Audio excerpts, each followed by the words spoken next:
Assalamualaikum warahmatullahi wabarakatuh. Halo semuanya teman-teman, selamat datang kembali di channel Bang Ilo Official. Dan masih bersama saya Ilo.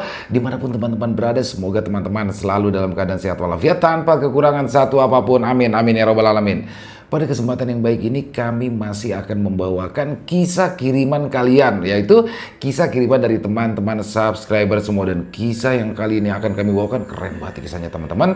Tapi sebelum kita masuk ke dalam kisahnya, dan buat teman-teman yang mungkin baru bergabung, bisa diklik dulu tombol subscribe. Jangan lupa lonceng notifikasinya dinyalakan agar teman-teman bisa mendapatkan selalu notifikasi dari konten-konten yang akan kami upload selanjutnya.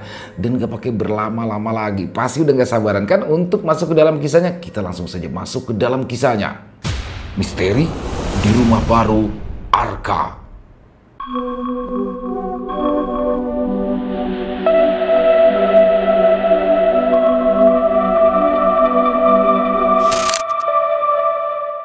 Dikisahkan, ada sebuah keluarga yang baru pindahan dari kota ke sebuah desa kecil. Ya, nggak terlalu kecil sih lah ya desanya.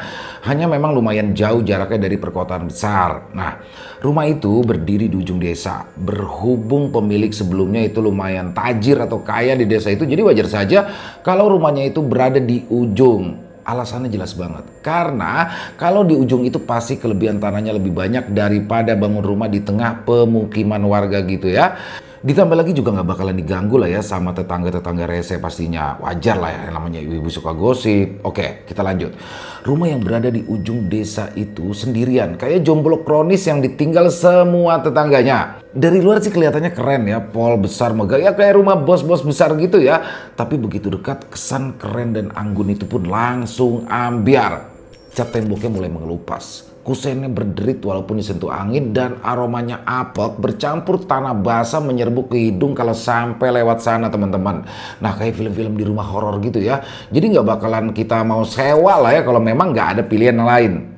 Tapi buat Rangga, Mira dan Arka, mereka nggak punya pilihan lain. Lantaran habis di PHK alias dipecat karena COVID, otomatis pesangon dan uang tabungannya nggak bisa cukup untuk beli rumah gedongan sesuai keinginan mereka. Plus, rumah ini tergolong murah untuk ukuran tanah dan bangunan yang oke banget. Jadilah, mereka akhirnya balik ke dekat kampung halamannya gitu, ya hitung-hitung menghemat biaya ya kalau mudik lebaran. Sebelumnya, Mira, sang istri sedikit curiga nih. Karena ini rumah terhitung murah, dia tuh sampai nanya ke Pak Su atau suaminya ya, "Pak, jangan-jangan ini rumah bekas pembantaian atau bekas kasus?" Tapi ya sudahlah ya, mereka itu butuh tempat tinggal, bukan drama rumah horor. Begitu mobil mereka berhenti, Rangga turun lebih dulu, dia langsung membuka pagar besi yang sudah agak-agak karatan gitu. Suaranya kreng.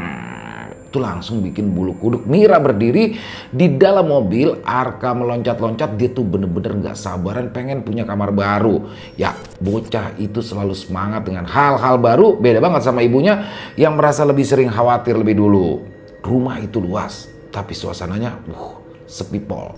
Jangankan tetangga, burung pun kayak nggak ada yang mau terbang lewat situ. Angin berembus pelan, membuat daun-daun pohon di halaman depan bergesekan satu sama lain. Kalau teman-teman tutup mata tuh kayak ada yang bisik-bisik gitu ya. Padahal nggak ada siapa-siapa di situ. Dia jalan ke pintu depan, membuka kunci dengan suara yang nggak kalah seram dari pagar tadi. Nah, Mira dan langsung merasa ada yang salah di situ. Udara di dalam rumah itu dingin, meskipun di luar matahari masih nongkrong santuy itu di langit ya. Oke, biar dijelasin sedikit dulu tentang bentuk dan situasi rumahnya. Lantai kayu di sana berderit setiap kali mereka jalan. Debunya tebal, menutupi meja dan kursi tua yang masih ditinggal oleh pemilik lama. Sementara gordennya kayak setengah robek bergoyang-goyang pelan gitu karena angin dari celah dinding. Di sudut ruang tamu, Mira melihat pintu kecil yang kelihatan kayak portal ke dimensi lain. Serem banget ya. Jadi pintu itu kekunci rapat dengan tangga lipat di atasnya untuk menuju ke loteng. Bentukannya itu mirip-mirip kayak rumah-rumah di Amerika gitulah ya, yang ada ruangan di loteng dan masuknya itu dari tangga yang kelipet gitu ya. Pokoknya teman-teman mungkin bisa ngebayangin. Mira berpikir, pasti banyak tuh barang-barang di atas sana. Tapi untuk saat ini dia lebih memilih untuk bodo amat dulu karena rumah ini udah cukup ngeri ini tanpa perlu dijelajahi ke tempat yang lebih gelap. Dan Arka seperti biasanya, dia nggak peduli, bodo amat, ora urus. Bocah itu langsung berlari ke halaman belakang, ketawa ke TV sambil nunjuk-nunjuk sesuatu. Di sini Mira mencoba mengikuti. Lalu ia menemukan sumur tua yang berdiri di tengah halaman. bibir sumurnya itu ya, tertutupi sama lumut tebal. Nah mungkin teman-teman pernah nonton film The Ring, mirip kayak sumur di film The Ring itu. Mira yang melihat Arka deket-deket sama sumur itu langsung negur dong, khawatir. Dia nggak mau anak satu-satunya itu nyungsep kecemplung di sana, tapi bocah itu malah melompat-lompat di sekitarnya saja seperti anak kecil yang bener-bener belum mengerti konsep cilaka. Malam pertama mereka di rumah itu datang cukup cepat. Udara di desa jelas berbeda dengan udara di kota yang berisik, gerah dan gak oke. Beda nih sama rumah barunya. Udaranya sejuk, nggak perlu AC lah ya kalau mau tidur. Dan Rangga pun saat itu langsung tepar di kasur. Kelelahan setelah perjalanan yang cukup panjang. Mira di sisi lain, dia nggak bisa tidur. Jadi kayak ada sesuatu di rumah itu yang bikin perasaan dia nggak nyaman. Sekitar tengah malam, Mira tuh mendengar sesuatu dari atas plafon. Awalnya pelan, kayak gesekan kayu gitu ya, tapi lama-lama kok beda, bener-bener makin horor. Ya lama-lama suaranya kayak ada orang yang jalan gitu, pelan, beraturan, gak buru-buru. Jadi kayak orang lagi jalan santai di kebun teh gitu. Mira menahan napas, agar pendengarannya bisa lebih jelas. Jantungnya udah gak beraturan, kayak double pedal di lagu metal. Sementara matanya melotot melihat ke arah plafon yang gelap melongo.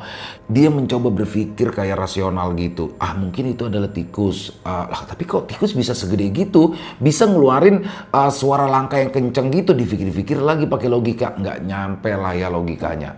Dan akhirnya Mira ketiduran juga saat itu. Meskipun nggak nyenyak gitu ya tidurnya, tapi karena capek kayak udah nggak kuat lagi untuk mikir. Suara-suara aneh di loteng itu seperti terus menghantui pikirannya. Tapi dia meyakinkan dirinya bahwa itu adalah tikus jumbo yang kebetulan mungkin aja lagi pesta pora di atas. Nggak lama ketiduran, sekitar jam 3 lah ya gitu dia kebangun lagi. Dan kali ini bukan karena langkah kaki, melainkan ada bau. Ya, baunya aneh. Kayak bau kayu basah tapi dicampur sesuatu yang busuk. Mira membuka matanya perlahan, mencoba mencari sumber aroma itu pakai matanya, dan dia melihat ke arah sudut kamar. Mendapati lemari tua yang sebelumnya tertutup, kali ini sudah terbuka. Jadi pintu lemari itu kayak goyang pelan gitu ya. Sampai-sampai kayak ada suara deritan yang kayak ada sesuatu yang mainin dari dalamnya. Serem banget itu ya. Nah Mira nggak berani ngecek tuh. Jangankan ngecek, bergerak aja dia nggak berani. Situasinya tuh mungkin kayak teman-teman lagi di tengah persembunyian dari pembunuh berantai. Wow. Dan sekali bergerak, ketahuan langsung dikrek. Nah gitulah yang dirasain Mira. Dia langsung overthinking dong. Otaknya langsung beroperasi di mode darurat. Oke, ini mungkin tikus atau kecoa atau ya mungkin roh penasaran. Tapi semoga bukan yang terakhir. Pikir Mira begitu. Pada akhirnya lemari tua itu berhenti berderit, tapi berhentinya suara itu justru menciptakan keheningan yang luar biasa. Lebih mencekam. Mira menarik nafas pelan-pelan, membuangnya secara pelan juga biar rileks. Tapi tiba-tiba suara tawa anak kecil kedengeran sama dia. Ya, suara ketawa anak kecil. Kali ini kayak lebih dekat ya, kayak lebih dekat, lebih nyata. Dan suara itu jelas bukan berasal dari loteng. Dia mengintip ke arah Rangga. Tapi Pak Sunya itu masih tertidur pules banget. Ya kayak orang mati gitu ya, tidurnya tanpa beban gitu. Dalam hatinya tuh Mira kayak pengen ngelempar bantal aja tuh ke wajah suaminya biar bangun gitu. Biar ngerasain takutnya bareng-bareng gak sendirian. Tapi ya jelas bukannya tenang, yang ada malah begaduh ya, makin berantem. Di sisi lain Arka sedang duduk di tepi tempat tidurnya. Nah dia kayak lagi ngomong tuh sama seseorang yang gak kelihatan. Dia nyengir, dia ngeringis kayak lagi denger stand up komedi yang lucu. Sampai dia bilang gini, kakak besok kesini lagi ya. Besoknya di pagi hari Mira terbangun dengan wajah yang kusut. Wah dia udah mirip kayak manusia yang terinfeksi virus zombie lah ya. Jalan nyeret kakinya gitu, kaki sebelah ke dapur untuk bikin kopi. Rangga saat itu sibuk ngecek handphonenya. Nggak nyadar dong betapa hancurnya kondisinya si istri tercinta itu. Perasaannya gimana. Nah untuk Arka di sisi lain, dia terlihat lebih ceria daripada orang lain yang ada di rumah itu. Bocah itu tuh udah duduk di halaman belakang. Dia main-main sama batu yang ada di dekat sumur. Nah batu-batu itu kayak disusun-susun gitu tuh, biar kelihatan kayak apa ya, kayak istana kerajaan lah ya. Tapi setelah tersusun, bukannya istana kerajaan yang terlihat, malah lebih mirip rumah penyihir yang ada di dongeng-dongeng. Mana ada istana pakai batu kali kan. Nah Mira memperhatikan anaknya dari arah jendela dapur sambil nyeruput kopi yang masih panas. Arka duduk sendiri tuh saat itu. Tapi posisinya itu kayak orang lagi ngobrol sama orang lain. Tangannya kayak ngelambai-lambai, mulutnya kayak komat kamit, dan sesekali ditertawa kecil.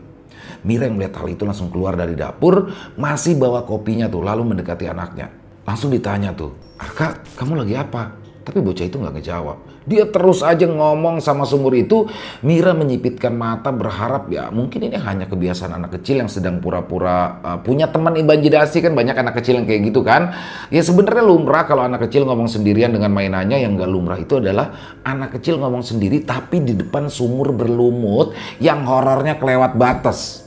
Nah pas dia jalan lebih dekat, dia denger tuh Arka anaknya ngomong kayak gini.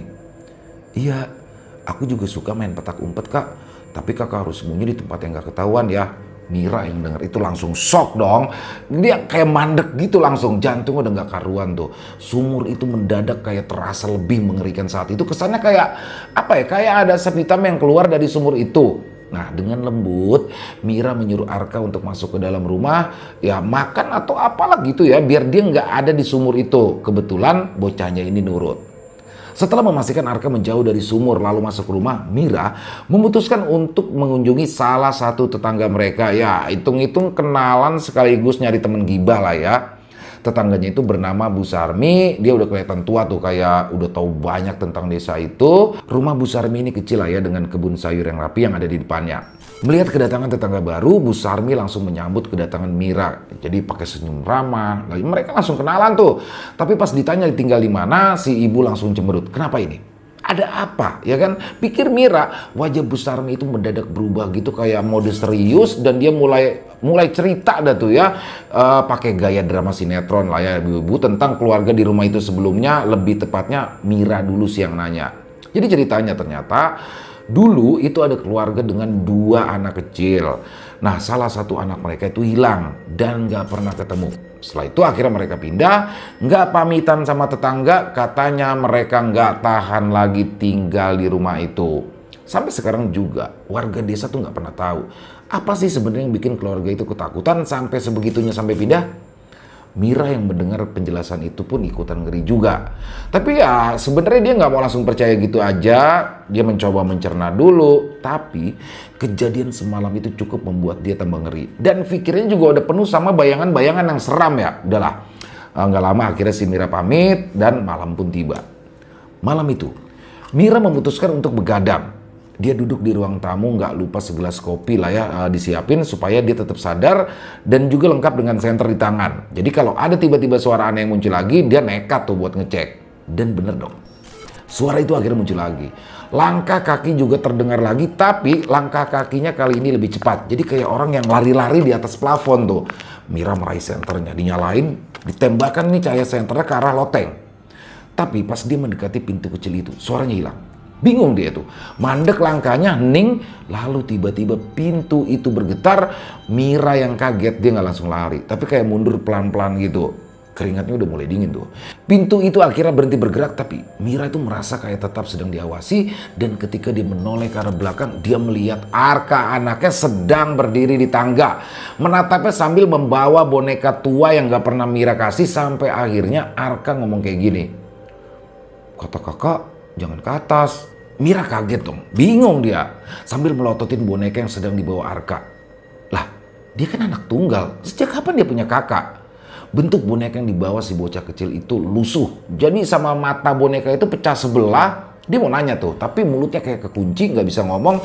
Mira berusaha untuk berpikir logis, mungkin boneka itu Arka nemuin di mana gitu pas baru sampai di rumah itu. Tapi kemudian di sini Arka tersenyum. Senyumnya kecil tapi aneh. Ya, tanpa kata-kata tiba-tiba dia berbalik masuk ke kamarnya, meninggalkan Mira yang masih membeku. Creepy banget ya. Nah pas udah bisa gerak, udahlah tuh si Mira masuk ke kamar sambil mikir, narik selimut, nyoba tidur.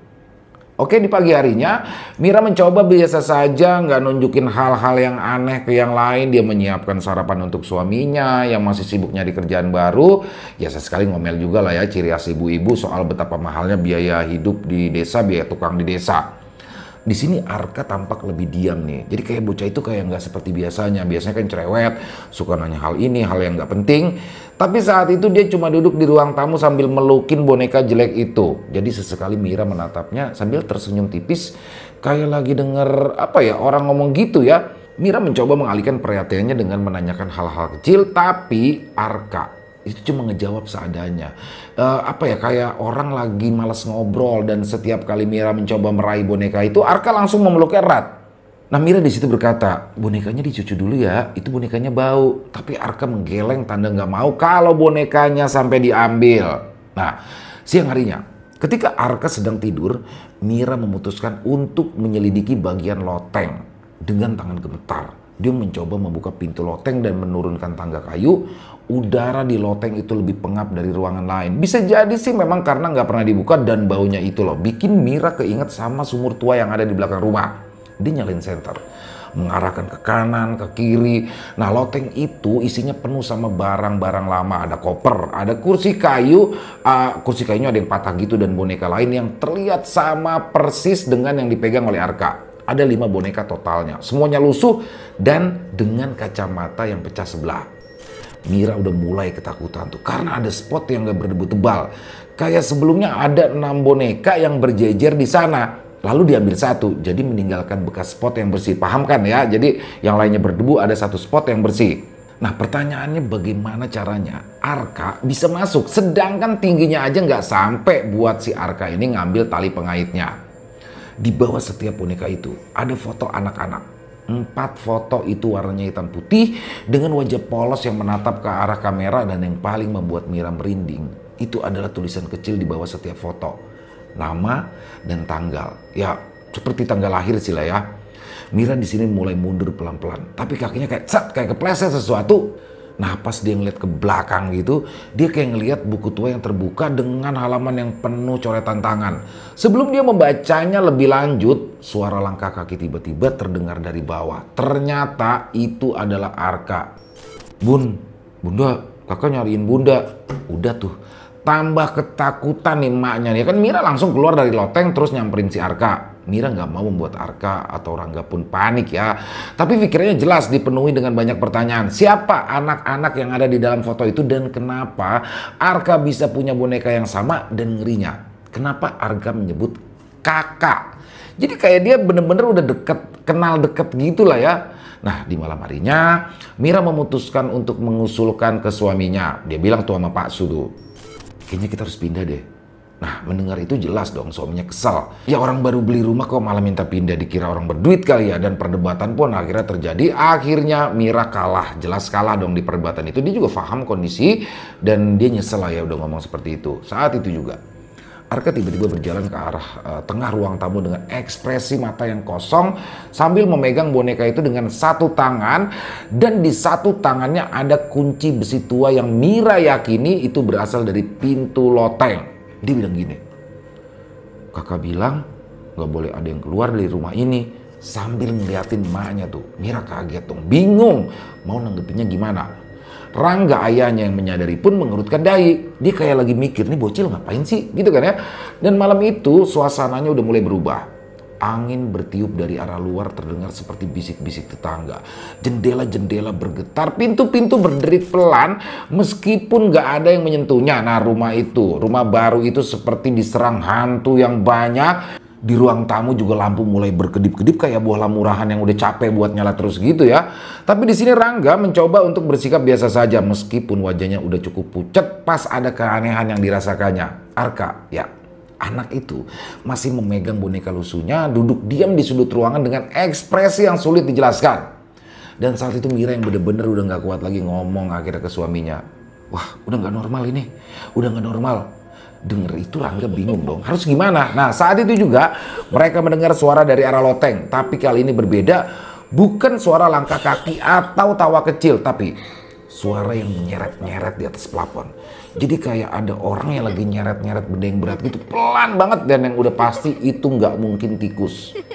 Rangga memberanikan diri, dia mengerai sapu ya di dekat pintu lalu berjalan ke tangga loteng. Mira melihatnya dengan penuh rasa khawatir, tapi dia nggak bisa ngomong apa-apa. Ketika Rangga membuka pintu loteng itu, suara langsung berhenti tuh. Hening banget, terlalu hening bahkan. Sampai-sampai Mira bisa dengar detak jantungnya sendiri. Rangga mengarahkan senter ke dalam dan untuk beberapa detik gak ada apa-apa. Tapi kemudian sesuatu mulai bergerak-gerak tuh di ujung ruangan. Bukan tikus, bukan kucing liar, lebih kayak apa ya? Mungkin kayak sesuatu yang kalau dijelaskan nggak nyampe di akal manusia. Pokoknya asing. Rangga mundur tuh pelan-pelan. Tapi langkahnya terhenti ketika sebuah tangan kecil dan pucat meraih tepian loteng. Lalu ada sosok kepala yang muncul tiba-tiba, wajah anak kecil dengan mata kosong dan senyum. Senyumnya terlalu lebar untuk ukuran kepalanya yang kecil. Dia bilang pakai suara yang pelan banget. Sosok anak kecil itu berkata, "Kamu mau main?" Karena kaget, Rangga langsung menjatuhkan sentera di tangan. Dia bingung mau ngapain. Lebih tepatnya kayak nge-freeze ya, nggak apa, membeku. Sampai akhirnya si Rangga berteriak dan berlari menuju ruang tamu. Wajahnya udah penuh sama keringet dingin. Rangga sesaat diam dan kemudian bilang, kalau dia tadi ngeliat anak kecil yang mukanya pucat dan itu pasti bukan manusia. Sebelum mereka sempat memutuskan untuk apa yang harus dilakukan, pintu depan rumah tiba-tiba kebuka dan tertutup alias kayak kebanting-banting keras begitu. Semua jendela mendadak kekunci sendiri sampai-sampai suara knop kuncinya itu terdengar keras karena menutup bersamaan. Lampu ruang tamu juga mendadak mati dan Rangga dan Mira udah nggak bisa lihat apa-apa lagi. Tiba-tiba saja suara langkah kaki perlahan terdengar. Bukan dari loteng, tapi dari arah koridor yang menuju ke arah ruang tamu. Mira yang ketakutan langsung meluk Arka erat-erat, tapi anak itu cuma menatap ke arah lorong dengan senyum kecil. Itu kakak, kata Arka. Tambah ketakutan dong Mira sama Rangga. Nah ini si suami itu langsung memeluk keluarganya, mencoba melindungi kalau ada apa-apa ya. Suara langkah itu mulai berhenti. Dan Rangga coba untuk menyalakan senter dari handphone, tapi cahaya itu hanya cukup untuk menyoroti kaki seseorang atau sesuatu. Kaki itu kecil. Ya seperti kaki anak kecil, tapi kulitnya terlalu pucat untuk ukuran manusia hidup dan di bawahnya ada jejak kaki yang basah. Mira udah ngotot nih bilang keluar. Mas, ayo mas keluar. Diulang-ulang terus. Tapi sebelum mereka semua sempat bergerak, sosok itu mulai mendekat. Langkahnya cepat kayak mendadak lari mendekat gitu. Dan dalam sekejap, sosok itu langsung muncul di depan mereka. Seorang anak kecil dengan wajah kosong dan mata yang gelap. Terus tangannya kayak terulur ke tangan Arka gitu. Kayak mau ngajak Arka pergi atau apa ya. Kayak ngajak main gitu. Arka punya kami. Wah. Tapi itu suaranya kayak bukan dari suara satu orang, tapi kayak banyak suara gitu. Jadi kayak menggema. Rangga nggak berpikir dua kali. Dia langsung tarik itu tangan si Mira, lalu menariknya ke arah dapur buat nyari jalan keluar. Tapi pintu belakang kekunci rapat. Sementara itu Arka malah ketawa-ketawa lalu bilang, kakak bilang kita nggak bisa pergi. Mira dan Rangga cuma bisa diem tuh. Mereka tahu ini mungkin ya kayak malam terakhir mereka di rumah itu. Suara nafas anak kecil yang terdengar semakin mendekat kayak apa ya, menanti mereka di setiap sudut rumah. Mira menatap Arka yang masih berdiri di tengah ruangan, memeluk boneka jelek itu. Anak itu kelihatan kayak udah nggak ada di dunia ini. Matanya totally kosong. Senyumnya jadi lebih menyeramkan. Boneka yang digenggamnya seakan hidup, seolah-olah ada yang memegang tangannya dari dalam. Mira dan Rangga mendekat. Keluar dari dapur. Di sini sesuatu yang aneh terjadi. Dari arah lorong ada sesuatu yang bergerak-gerak. Bukan anak kecil, tapi bayangan besar gelap dan pelan-pelan muncul dari kegelapan.